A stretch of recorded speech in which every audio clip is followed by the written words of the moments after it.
Around the World in 80 Days, Chapter 9, New Shoes and a New Friend. Fogg and Passepartout climbed aboard the train and continued on their journey to Calcutta. It was a beautiful day, and the view out the train window was truly fantastic.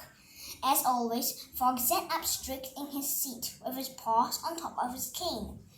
Passepartout peered out at the countryside, twirling his whiskers in astonishment. "My dear Passepartout, we need to get you a new pair of shoes," Fogg exclaimed suddenly.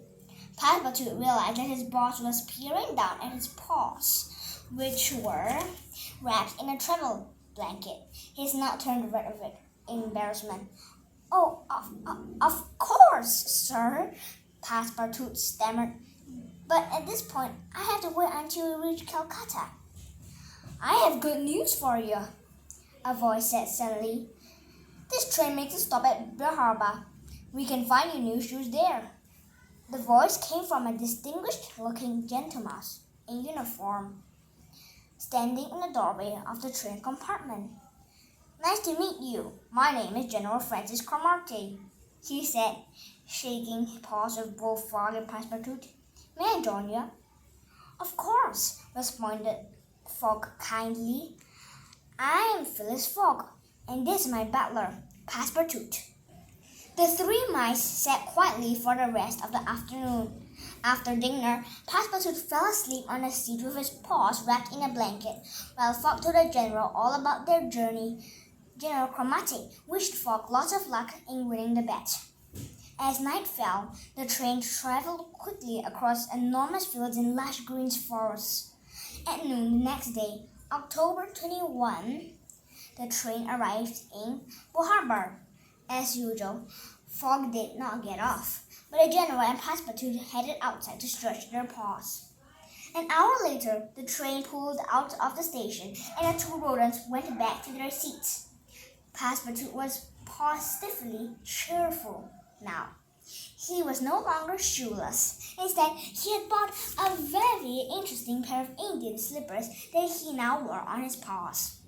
The train chugged along, but before long, it slowed to a stop. "Holy cheese, what was going on?"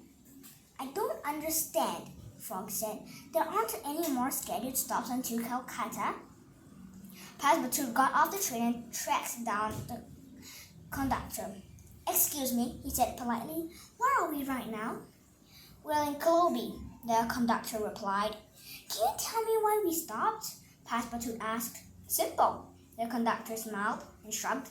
"Because this is where the tracks end." Poor Passepartout squeaked and twisted his tail. "The tracks end?" "The rest of the railroad tracks hadn't been laid yet," the conductor said. "When you bought your tickets, the agent should have told you that you were responsible for finding transportation for this leg of the trip." "Now, how in the name of all things cheesy would they get to Calcutta?" The conductor told Passepartout other rodents were traveling by paw. Passepartout scurried back to the train to break the bad news to his boss, but Fogg didn't touch a whisker. "Don't worry, Passepartout. I expected that we'd run into some trouble on our journey."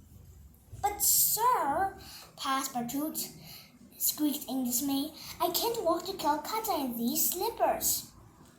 You're right. That won't do," General Cromarty agreed. "We need another method of travel." "That's exactly what I was thinking," Fogg replied.